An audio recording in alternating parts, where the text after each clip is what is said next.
Señor expresidente Álvaro Uribe Vélez, muchas gracias por aceptar esta invitación de Noticias Caracol. Juan Roberto, muchas gracias a usted y un saludo a los televidentes. Quiero arrancar hablando con el tema más fresquito de esta semana, el tema de Reficar, donde pues al gobierno se le sentó, se le preguntó por todo el escándalo de corrupción, de desvío de recursos y ese descalabro que se ha denunciado sobre esta refinería. Pero yo quiero preguntarle, presidente, ¿por qué era importante Reficar que arrancó a construirse en su gobierno? Primero digamos lo siguiente, hoy dicen que es una de las refinerías mejores del mundo, que es de inmensa utilidad para la producción de combustibles, para el empleo en Cartagena y para la industria nacional. Segundo, ¿por qué mi gobierno empezó esa obra?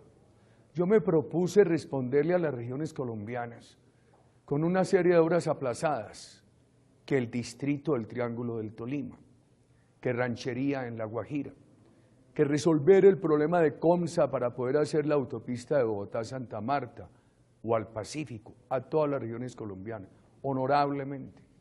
Nosotros resolvimos, además de lo de Comsa, 17 disputas legales con inversionistas y lo hicimos con toda la honorabilidad, con toda la ética.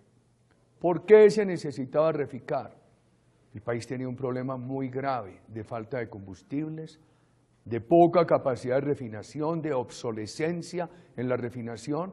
Teníamos un problema adicional de combustibles con alto contenido de azufre y necesitábamos también esa base industrial para poder generar las industrias derivadas.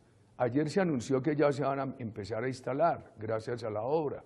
En nuestra época ofrecieron que una vez estuviera Reficar, se instalarían 14 fábricas del sector plásticos para generar empleo en Cartagena y agregarle valor a nuestra economía. Se necesitaba. ¿Cómo es la selección de la empresa que la hace? ¿Y cuándo el gobierno suyo, su gobierno, se empieza a dar cuenta que las cosas no van bien? A ver, ¿por qué no la hizo el gobierno solitario? No teníamos dinero.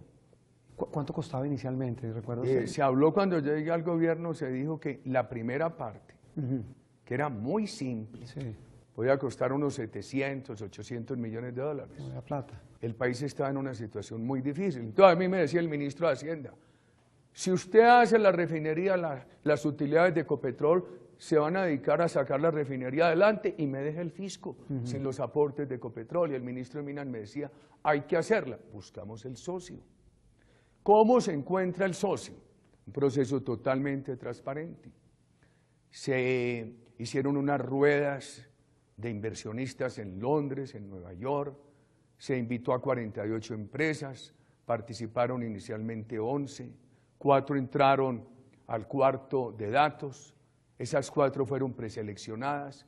Finalmente, de los 4 preseleccionados por 3 calificadoras internacionales del mayor prestigio, 2 participaron en la última fase, la propuesta económica, Glencore y Petrobras. La ganó Glencore. ¿Qué pasa después con Glencore? Viene la crisis de la economía, 2008-2009, y Glencore dice que por la crisis no la puede hacer. Que se queda sin plata. Que no tenía manera de hacerla. Glencore, una de las comercializadoras de combustible más grandes del mundo. ¿Qué hago yo como presidente? En una visita de 12 horas a Davos, Suiza, donde tuve 24 reuniones, le dije al presidente de Glencore, delante de 3 ministros de mi gobierno, le dije, mire, usted le tiene que cumplir a Ecopetrol. ¿Tiene que hacer la refinería o tiene que indemnizar a Ecopetrol? Y le agregué, yo apoyo la empresa privada como un medio para resolver problemas sociales, pero no negociado ni corrupción. ¿Usted tenía ya alguna sospecha de que había algo de negociado o corrupción, presidente? No, simplemente que no podía cumplir. Era la advertencia, claro. Entonces le agregué, si usted no hace la refinería o no indemniza a Ecopetrol, se tiene que ir del país. ¿Y qué pasó? Pero no se va solamente con su contrato de Glencore, de la refinería, se va con sus contratos de carbón.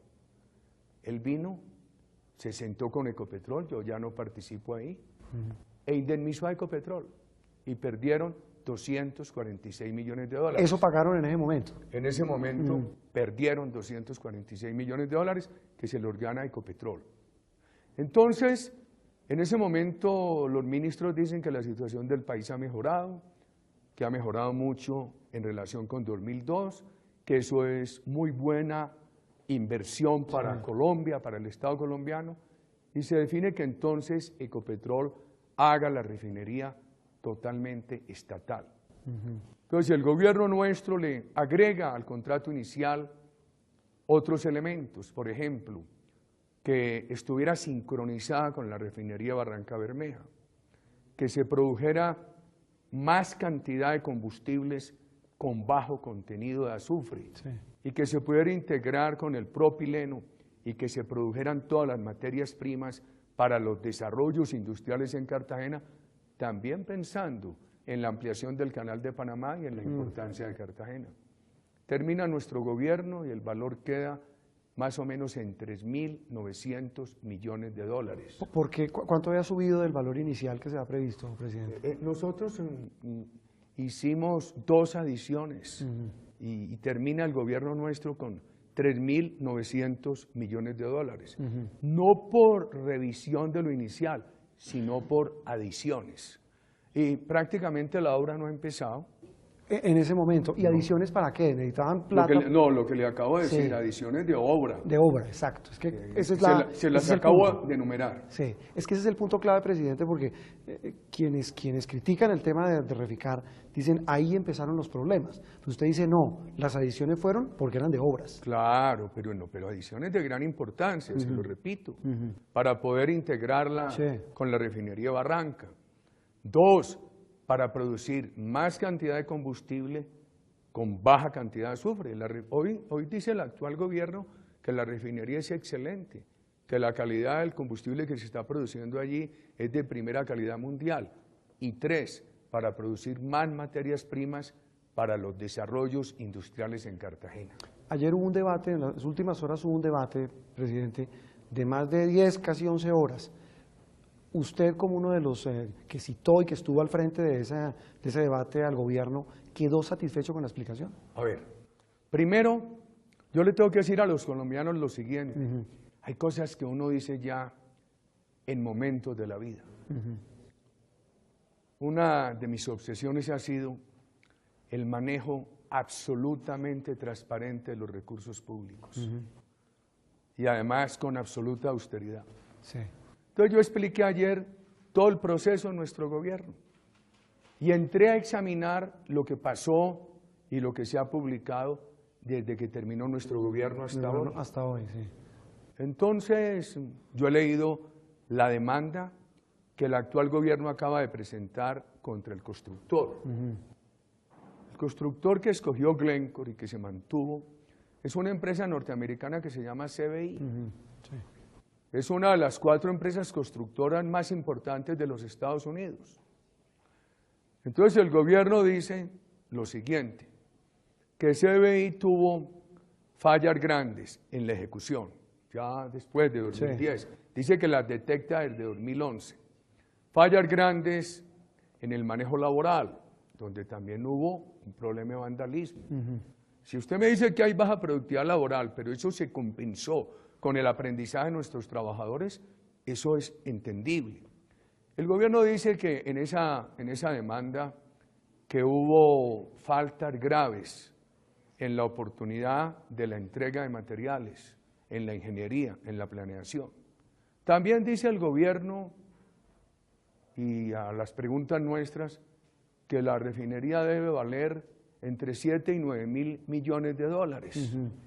Entonces yo concluyo que si no se hubieran cometido esas faltas por parte del contratista, de la empresa norteamericana, la refinería habría costado mucho menos. Entonces el país estaría diciendo, bueno, la refinería vale 7, 9 mil millones de dólares, pero costó 5, 6 mil. La diferencia se la gana el país. O sea, se valorizaría. Entonces, ¿qué nos informa? Yo ya tengo en mi poder la demanda, la he estudiado cuidadosamente. El actual gobierno demanda a la compañía constructora ante un tribunal de arbitramiento. Sí. El actual gobierno dice que empezaron a detectarle fallas desde 2011. En 2010 el avance de obra, que era muy pequeño, iba prácticamente ajustado al cronograma. Obra ejecutada, ajustada a obra planeada. A finales de 2011 ya se presenta un retraso más o menos del 12%. Dice el actual gobierno que a partir de ese momento empieza a identificar esos problemas. Y entonces uno pregunta, bueno, ¿y por qué no cambiaron al constructor? ¿Por qué no propusieron el tribunal de arbitramiento? Y contestan que porque entonces el constructor habría abandonado la obra.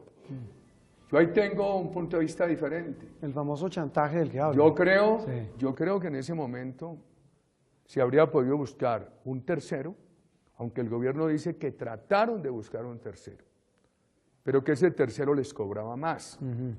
Incluso creo que en ese momento ya Ecopetrol tenía una capacidad que no tenía al inicio, la capacidad de haber continuado con la obra, etc. En síntesis, ¿qué tiene el país hoy? Tiene una refinería muy buena y tiene una demanda que el actual gobierno ha presentado contra el constructor, la firma CBI. Cuando yo leo esa demanda, llego a la conclusión que ahí hay corrupción en CBI. En la empresa, sí. Sí. Y lo que dije ayer, lo digo basado solamente en la demanda que he leído, en la demanda que ha presentado el gobierno ante el Tribunal de Arbitramiento.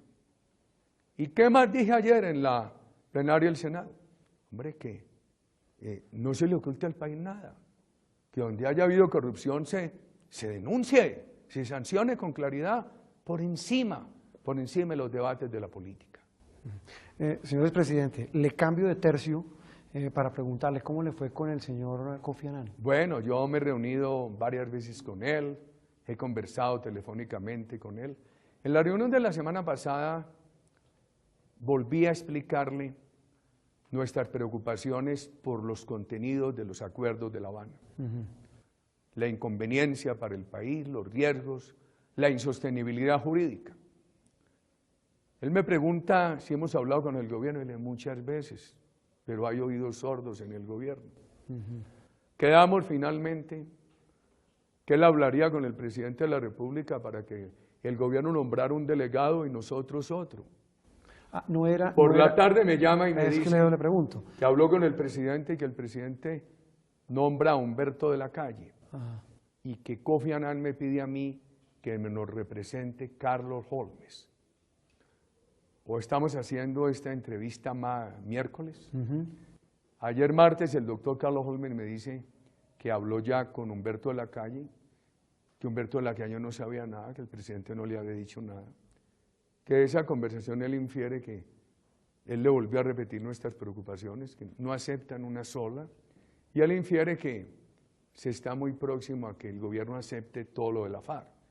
Entonces nosotros hemos transmitido en innumerables ocasiones. ¿Eso le dice el señor Annan? Esa es la conclusión, la conclusión suya. Que saca Carlos Holmes de la reunión con el doctor Humberto de la Calle. Sí. Y es lo que ha pasado. Nosotros tenemos una serie de observaciones argumentadas. Por ejemplo, el gobierno dice que no nivela a las Fuerzas Armadas con el terrorismo. Claro que las nivela.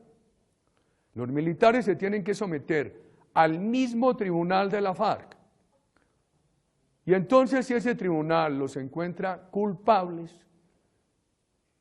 ellos se irían a la cárcel, a no ser que acepten la responsabilidad del delito. Lo que va a llevar a aceptar delitos para evitar cárcel, así no los hubieran cometido. ¿Usted cree que eso va a pasar? Que muchos van a decir, yo claro, cometí X delito para salvarme de porque la manera cárcel. de no ir a la cárcel es, cuando lo encuentren culpable de un delito, haberlo aceptado. Y eso no me lo invento yo, eso se lee claramente en el Acuerdo de La Habana. ¿Que es un acuerdo de impunidad total? Lo es. Se lo voy a decir por qué. Por ejemplo, consideran que el narcotráfico es un delito conexo con el político. Por ende, la FARC, el grupo cartel de cocaína más grande del mundo, no ir a la cárcel, no tener extradición y le enciman elegibilidad política. Y uno pregunta, ¿y las atrocidades? La masacre del Nogal, la masacre de Ujoyá, los diputados vallecaucanos, las atrocidades de este individuo que llegó la semana pasada a La Habana del Paisa. Ajá. Y el gobierno dice que hay justicia, que no hay impunidad, y le voy a decir por qué eso creemos nosotros no es así. Porque dice, lo interrumpo, presidente, porque la teoría que siempre ha esbozado el gobierno es que es la primera vez que una guerrilla se va a sentar en un tribunal a aceptar sus crímenes y confesarlos. Muy bien, entonces el gobierno dice lo siguiente: frente a los delitos atroces no hay impunidad, porque van a ser investigados, los van a juzgar y les van a imponer una sentencia. Pero si aceptan, no van a la cárcel. Y el artículo 36 dice que les darán elegibilidad política. Pero antes de eso, se supone que va a haber una reclusión especial, que tienen que pagar algún tipo de... No. ¿Cero? Según No hay cárcel, lo dice claramente el artículo 60. En el caso de aceptación, dice el artículo 60, cero cárcel. No hay nada equivalente a medida de aseguramiento ni a reclusión carcelaria. Hablan de una restricción de movilidad. Sí, en la famosa zona donde... Y entonces, ahí es donde dice la FARC, que su movilidad será por todo el país. Ahí inclusive tienen un desencuentro en la interpretación la FARC y el gobierno. ¿Qué decimos nosotros? Un acuerdo así que además les dé elegibilidad política es la madre de nuevas violencias y no es sostenible. ¿Por qué es la madre de nuevas violencias? ¿Por qué? Hombre, lo hemos vivido los últimos 3 años. Los anuncios, solamente los anuncios de impunidad, autorizan a que haya más delincuentes. Mire, lo que pasó con la FARC, cuando termina nuestro gobierno tenía 6.800 personas, hoy hablan de 17.000. El ELN estaba desarticulado, hoy es una poderosa organización criminal. Se habla de que las bandas criminales tenían 2.400 personas, hoy hay una tan grande como la FARC. Entonces, el solo anuncio de impunidad estos 3 años nos ha llevado a todo este crecimiento delictivo. Era un país que llegó en el gobierno nuestro a reducir los sembrados de coca a 60.000 hectáreas. Sí. En los 3 primeros años del gobierno Santos bajó a 43.000, finales de 2015, 159.000. El anuncio de impunidad, los tratamientos de impunidad, lo que hacen es reproducir y aumentar la violencia, con otro problema. Ese acuerdo de impunidad total es insostenible. ¿Por qué, presidente? Porque viola la Convención Americana de Derechos Humanos, porque viola el Estatuto de la Corte Penal Internacional. Pero además, hay ejemplos. Hubo unas leyes que se llamaron de punto final. En Chile y Argentina las derogaron. La de El Salvador de 1992 la inaplican. Y entonces está la guerrilla en el poder y los militares en la cárcel. Hay que ponerle mucho cuidado a eso. Sí. La guerrilla en el poder y los militares en la cárcel. Y el gobierno dice que esta no es ley de punto final. ¿Cómo no va a ser? Es una ley de punto final con un pequeño disfraz.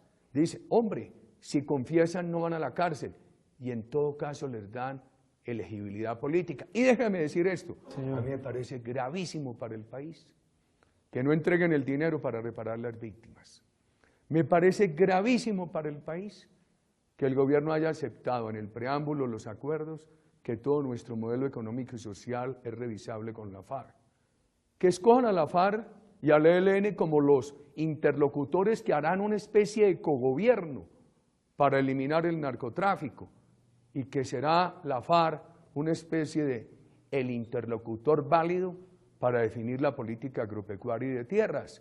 Hoy con la tierra, mañana con la industria, después con los servicios.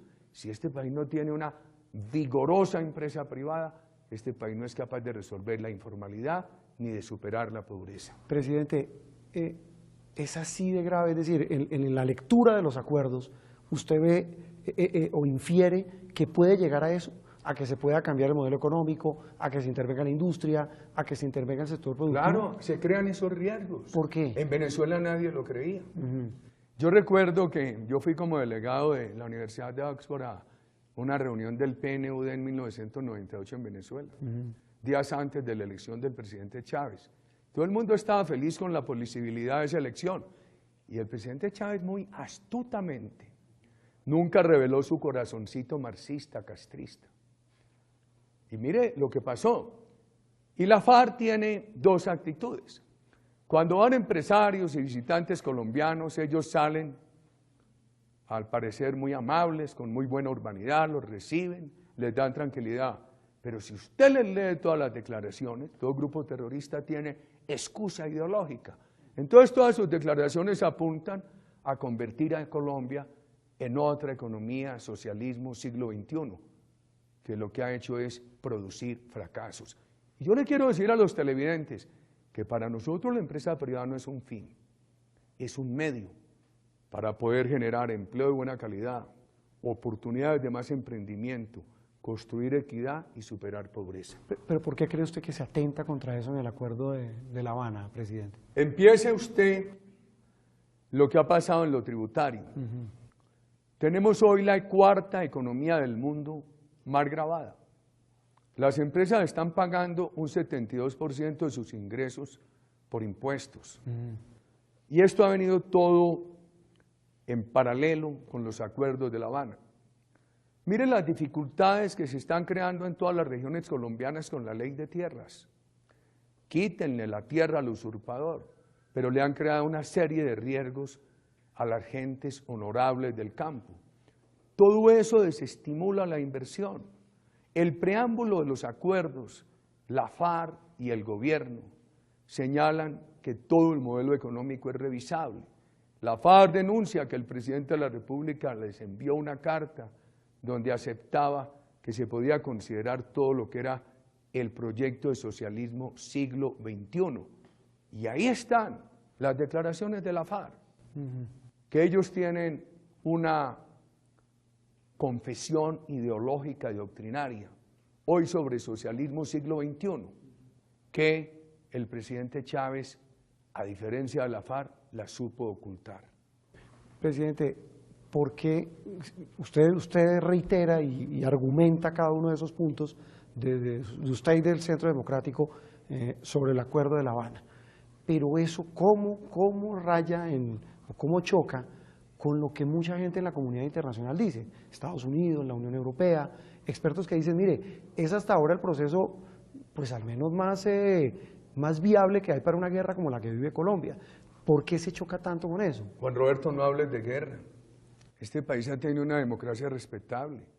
Aquí no hemos tenido los problemas de Argentina, Chile, El Salvador, bueno, Guatemala. Conflicto. Tampoco. Tampoco. Es que allá lo que hubo, y por eso se llamó conflicto, guerra, fueron unos levantamientos civiles contra dictaduras. En medio de nuestras dificultades hemos tenido una gran democracia que ha sido capaz de mantener un proceso de perfeccionamiento sin claudicar ante el terrorismo.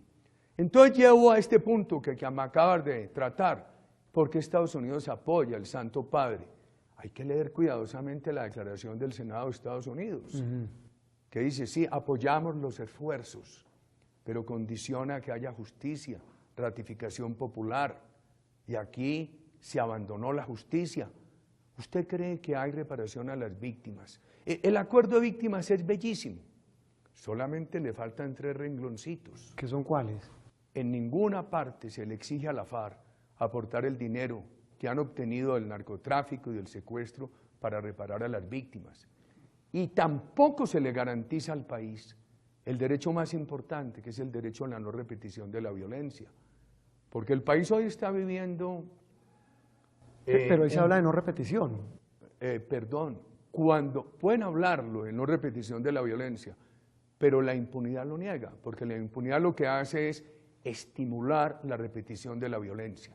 Entonces, España, yo estuve hace poco, con motivo de los 80 años del maestro Mario Vargas Llosa. La verdad es que el gobierno nacional ha desinformado a la comunidad internacional.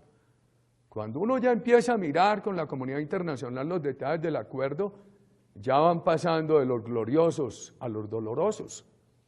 Entonces, hay que decirle a la comunidad internacional la verdad. Todos los gobiernos han apoyado las políticas de Colombia.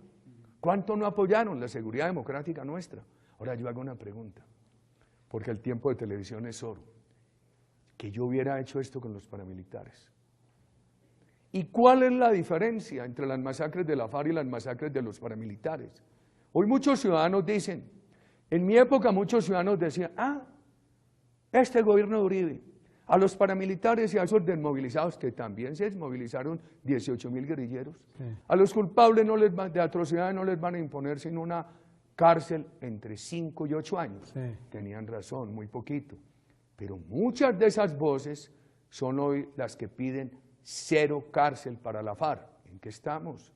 ¿Cuál es la diferencia en las masacres de los unos con las masacres de los otros? Son lo mismo, igual de sangrientas. ¿Le quedó sonando eso a usted que le pareció poquito esa pena para los paras? Por supuesto, Juan Ricardo. Inclusive nosotros hemos sido consistentes.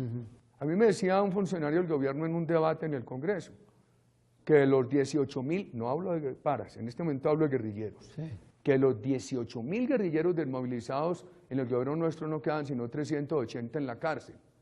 Somos consecuentes. A la gran base paramilitar y guerrillera no la llevamos a la cárcel. ¿Cuántos guerrilleros se liberaron en su gobierno? Se desmovilizaron 18.000. ¿Y de cárcel, excarcelados más o menos? Hoy, según el funcionario del gobierno, hoy quedarían 380 en la cárcel. Pero digo, del gobierno suyo, ¿recuerda usted? Del gobierno mío, sí, de esos desmovilizados. O sea, ¿cuántos salieron de la cárcel, incluyendo Blua Granda, que salió en su gobierno? No, eso es otra cosa. Sí.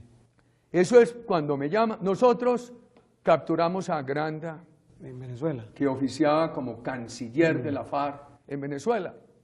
Yo recuerdo que me dice el comandante de la policía, la FARC y el ELN van a un acto político en Venezuela. ¿Cómo así? Pues sí, del Foro de Sao Paulo. ¿Y cómo así, mi general? No, es que el presidente Chávez lo invita. ¿Y quién va? No, Granda. ¿Quién es Granda? Que el canciller de la... Captúrelo, mi general. Mi presidente, ustedes pueden mecha. Estréneme, mi general. Yo lo respaldo, lo capturamos. Se posesiona el presidente Sarkozy de Francia. Sí, pero antes de eso, ese detalle es bien interesante, presidente. Le dicen, ojo que es en Venezuela. ¿Sí? Usted le dice, hágale. Sí, captúrelo, mi general. A sabiendas de lo que se le venía encima. Correcto, correcto. Lo mismo que pasó con Reyes en Ecuador, lo mismo. Por supuesto, que lo de Reyes no fue contra Ecuador. No. Lo tengo que repetir. Fue contra un grupo terrorista, además responsable del secuestro de colombianos como la doctora Ingrid Betancourt. Entonces el presidente Sarkozy se posesiona, al otro día me llama y me dice, muy interesado en la liberación de la doctora Ingrid. Oiga, presidente, ¿es verdad que usted va a liberar 150 integrantes de la FARC? Los vamos a liberar, señor presidente, como un gesto unilateral de buena fe, buscando que liberen a los secuestrados. A los 5 días me llama y me dice, me repite la llamada, ¿sí los va a liberar? Claro, presidente, ¿le puedo pedir otra cosa? Un favorcito. Un favorcito. Le dije, ¿qué será, presidente? Me dijo, puede liberar a Granda. Yo pensé en milésimas de segundo. Dije, bueno, voy a darle al presidente Sarkozy todo el beneficio. Voy a pensar que él tiene un acuerdo con la FARC para que liberemos a Granda y liberen a la doctora Ingrid. Que era un canje, una especie de canje. Y también le voy a dar una señal de nuestra buena fe y lo liberamos. Lo liberamos, buscando eso, y resulta que nada. Por fortuna después lo rescatamos. Pero lo que le quiero decir es esto. De esos 18.000 guerrilleros que se desmovilizaron en nuestro gobierno, hasta hace poco quedaban 380 en la cárcel, de acuerdo con el informe del gobierno. Nosotros a la base guerrillera, a la base paramilitar, fuimos partidarios de no llevarlos a la cárcel, a los cabecillas sí. Que por sentencias de 40 años, no. Aceptamos que fueran reducidas. Lo que pasa es que aquí hay 0 días de cárcel.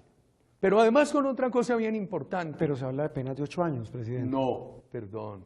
0 días de cárcel. Tendrían cárcel de 15 años si no aceptan un delito y el tribunal los encuentra culpables. Tribunal en cuyo nombramiento va a participar la FARC.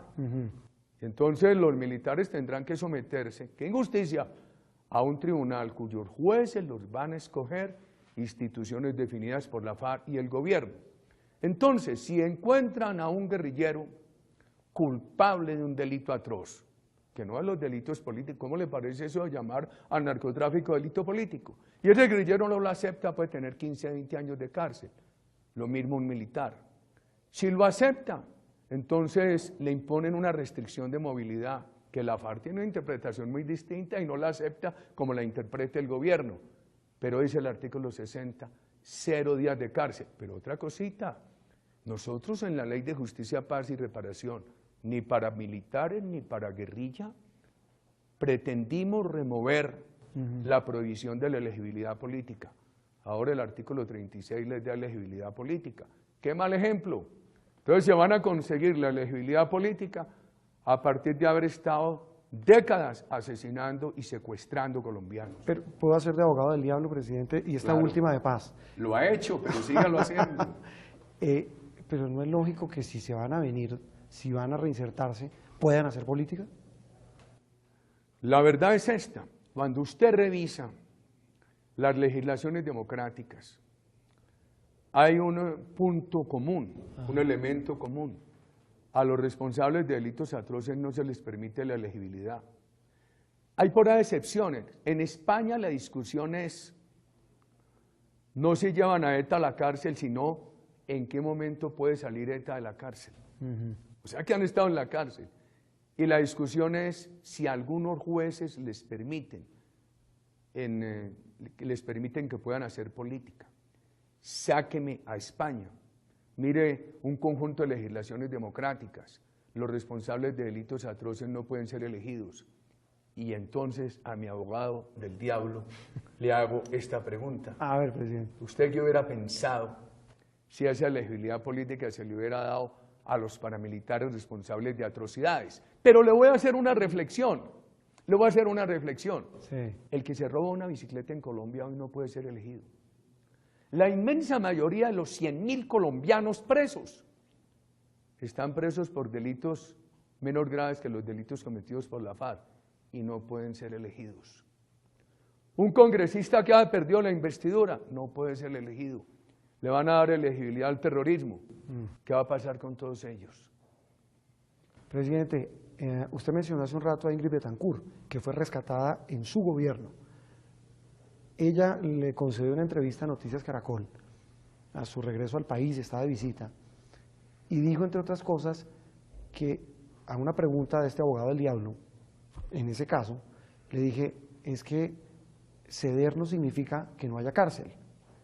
Y la respuesta de ella fue, es que no ceder significa seguir en la guerra. Es decir, hay que ceder y hay que tragarse unos sapos.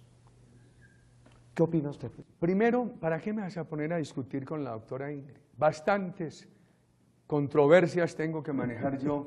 ¿Para qué me le vas a sumar una más? No, pero Juan Roberto. ¿qué opina usted? No, mire, vea, yo no, creo... más que controversia, presidente, no, es con todo respeto, es la reflexión que ella dice. Mire, sí, no, yo le respondo con esta reflexión. Defendiendo su posición. Yo le respondo con esta reflexión. En el gobierno nuestro se movilizaron 35.000 paramilitares, 18.000 guerrilleros. Reincidieron unos 3.500 entre unos y otros. Poquito y mucho. Poquito como cifra porcentual, muchos como cifra absoluta. Y se les concedieron beneficios, sí, pero hubo unos puntos que se consideraron fundamentales. Tenían que aportar el dinero para reparar a las víctimas. Tenían que aportar los bienes adquiridos para reparar a las víctimas. Tenían además los cabecillas que ir a la cárcel y han ido. Muchos fueron extraditados, están en cárceles de los Estados Unidos y no se les reconocieron los derechos de elegibilidad política que ahora el gobierno en el artículo 36 del Acuerdo de Justicia le acepta a la FARC. O sea que se necesita un balance entre paz y justicia. Y cuando no hay justicia, no hay paz.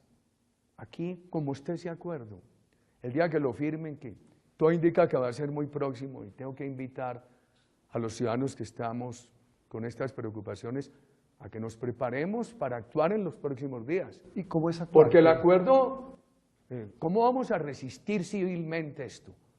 Porque el acuerdo está muy próximo, de acuerdo en consonancia con lo que dicen los cercanos a La Habana. Y el gobierno le cede todo. Cada que hay un impasse, terminan diciendo que ya se superó, y la superación es porque el gobierno le cede todo. Entonces, tenemos que prepararnos para eso. Y seguramente el día que lo firmen será la primera noticia en el mundo. Ajá. Aplausos y júbilo. Pero esta violencia que se está incubando en Colombia va a contradecir lo que se ha constituido en una apología de la impunidad. Presidente, ¿qué será resistirse? Cuando dice, llamo a la gente que tiene ambas inquietudes. Estamos buscando cómo hacerlo, ¿Y qué pero podría la hacer? política necesita ¿Y qué podría argumentos y acción. Ajá. ¿Usted qué me recomienda? No sé, cuénteme usted. Seguramente nosotros tenemos que preparar una participación de miles de colombianos en documentos, en presencias en las calles, etcétera. Para contar. En esa claro, tarea estamos. Claro, presidente. Porque vuelvo a repetir por donde empezamos. Sí. Y lo que le dije a Kofi Annan, le dije, pues nosotros hemos hablado mucho con el gobierno, a través del embajador norteamericano, del enviado norteamericano. Yo estoy muy preocupado por el enviado norteamericano, por el doctor Aronson. ¿Por qué, señor presidente? Porque le ha aceptado toda la FARC.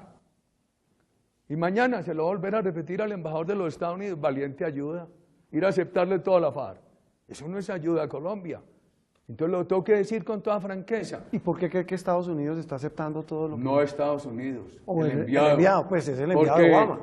Porque el Congreso de Estados Unidos acaba de decir, buenos los esfuerzos por la paz, pero ojo con la justicia, con las penas adecuadas, ojo con la reparación de las víctimas, ojo con la ratificación en la cual tiene que darse a través de la participación del pueblo Para el colombiano. tema del plan de paz. Presidente, le hago varias preguntas rápidas ya para terminar, agradeciendo su gentileza. Pero le como quedó siempre. claro que nosotros le hemos expresado todo esto Sí. al gobierno en repetidas ocasiones. Usted me puede decir... ¿Sabe qué? ¿Quién no se ha escuchado más? Esa pared. Nada, no hay nada. No, nada. El gobierno lo que quiere es, cuando el gobierno habla de diálogo con nosotros, la pretensión del gobierno es que nosotros adhiramos, seamos adherentes de ese tratado de impunidad total que está haciendo el gobierno con la FARC. Pero un diálogo no se supone que es para eso, digo yo. No. De Pe- decir, perdón. oiga, como- No. Una cosa es que usted y yo dialoguemos, intercambiemos ya le opiniones. entiendo, pero no ha Otra cogido cosa es su- que ya. yo le diga a usted, Juan Roberto, usted no tiene sino un camino, que es aceptar lo que yo digo. Es lo que nos ha sin pasado a acoger nada de nosotros las... con el gobierno. Claro, le entiendo, presidente. Preguntas finales. ¿Le gustó la terna para la fiscalía? La semana pasada yo tenía que ir a México, no fui por una tristeza familiar, por el fallecimiento de mi suegro, el papá de mi señora, pero le hablé a un congreso mundial de Rotarios, me preguntaron por el tema en el Brasil, eso lo aproveché para decir, la justicia tiene que ser independiente e imparcial. Un órgano independiente de los otros órganos, pero también imparcial. Porque una justicia que sea parcializada en favor del gobierno, pierde la independencia. Parcializada en favor de una tesis política contraria al gobierno, pierde la independencia. Que el juez y el fiscal tengan ideas políticas, eso hay que respetarlo. Al ser humano no se le puede privar de ideas políticas. Claro. Lo que hay que exigir del juez y del fiscal es que al momento de fallar haga a un lado las ideas políticas, que es lo que no ha ocurrido en Colombia. En sectores, no todos. Yo me levanté en Colombia y me formé en una facultad de Derecho donde nos infundían respeto reverencial por nuestros jueces y magistrados. Y tengo observaciones muy serias. Algunos magistrados de la Corte Suprema, que ojalá eso se supere, al fiscal que acaba de terminar, al vicefiscal, a algunos temas como los ha manejado la Fiscalía, al tema del hacker. ¿Y cómo ve la terna? Después, digamos... ¿Cómo veo la terna? ¿Cómo los ve? ¿Sabe una cosa? Yo suelo no referirme a los candidatos a la Fiscalía, sino examinar su desempeño. Cuando El presidente Santos cambió la terna que venía en nuestro gobierno, me llamó. Yo le dije, pues si la hemos cambiado 2 veces, presidente. Insistió, le dije, haga lo que usted quiera, usted es el presidente. No le hablé ni en favor de A, ni de B, ni de C. Pero nunca me he pronunciado. No creo que... ¿Y por el desempeño cómo ve esta terna? Digamos, el desempeño... No, yo por el desempeño le hablo del fiscal que acaba de terminar, que contrario a lo esperado fue un fiasco. Y ahora, yo no sé, una persona tan bien formada académicamente, ¿cómo se le ocurre decir que un acuerdo con el grupo terrorista FARC hay que interpretarlo como un tratado entre países e incorporarlo automáticamente a la Constitución? Hombre, la verdad, que eso lo dijera un vocero de la FARC, entendible, pero una persona que fue fiscal general de la Nación hasta hace poco, que tiene toda esa formación jurídica, que además ha vivido la gran democracia colombiana, que lo diga y lo pretenda y lo alegue ante la Corte Constitucional, para mí es frustrante, grave, y llamo la atención de mis compatriotas. Porque hay ese riesgo, que entonces nos estén poniendo a la FARC y al Estado colombiano en igualdad de condiciones. Y que digan, no, ese es un tratado entre partes iguales, para ponerle fin a un conflicto interno equivalente a un conflicto internacional que queda automáticamente incorporado al ordenamiento jurídico. Entonces, se le está dando el tratamiento de grupo nivelado con el Estado, según esa teoría, al cartel de cocaína más grande del mundo, al mayor reclutador de niños del mundo, a uno de los mayores secuestradores del mundo. Señores presidente, termino con una pregunta con el más absoluto respeto. ¿Cómo va su hermano? Pues hombre, ¿cómo va mi hermano? Pregúnteme cómo voy yo. Triste, frustrado. Mire, esos hechos ocurren en 1993 y 94. Nadie menciona a mi hermano. Mi hermano es un hombre profesional muy básico del campo. Siendo yo gobernador de Antioquia, 95, 96 y 97, empieza toda esa controversia de ONG, del colectivo de abogados, contra mí, etc. Y por ser mi hermano lo empiezan a acusar en el 96. Desde el 96 hasta el 2016 atiende permanentemente a la justicia. Y ahora se les ocurre llevarlo a la cárcel, justamente en víspera de la salida del fiscal Montealegre. Yo he discutido todos los testimonios. Ahí está mi hermano en la cárcel. No me pregunte por él, pregúnteme a mí, ¿cómo estoy yo? Triste, adolorido por él y por mis compañeros, por tanta injusticia. Lo mío lo tomo hasta con la risa que se produce en momentos en que genera tanta sorpresa. Cada que había una elección, el fiscal Montealegre inventaba una acusación contra nosotros. Un día inventó la acusación del hacker. Ojalá eso lo aclaren, porque hay muchas evidencias y los abogados lo saben, y he pedido que le soliciten esas pruebas a la Corte Suprema de la penetración de entidades del gobierno en la campaña de Oscar Iván Zuluaga. Hombre, entonces a mí me acusan en víspera electoral me acusan de todo, que yo provoqué el accidente fatal donde perdió la vida el doctor Pedro Juan Moreno, que soy el responsable de la masacre del Aro, que soy el responsable de la Comuna 13 de Medellín, cuando yo creí que había sido una gran acción al principio de nuestro gobierno para devolverle la tranquilidad a la ciudad. Pero seguimos en la lucha, Juan Roberto. Mientras tengamos energía, estamos en la lucha. Señor presidente, como siempre es un placer y muchas gracias por haber estado en Noticias Caracol. A usted muchas gracias. Muy amable. Y a los televidentes.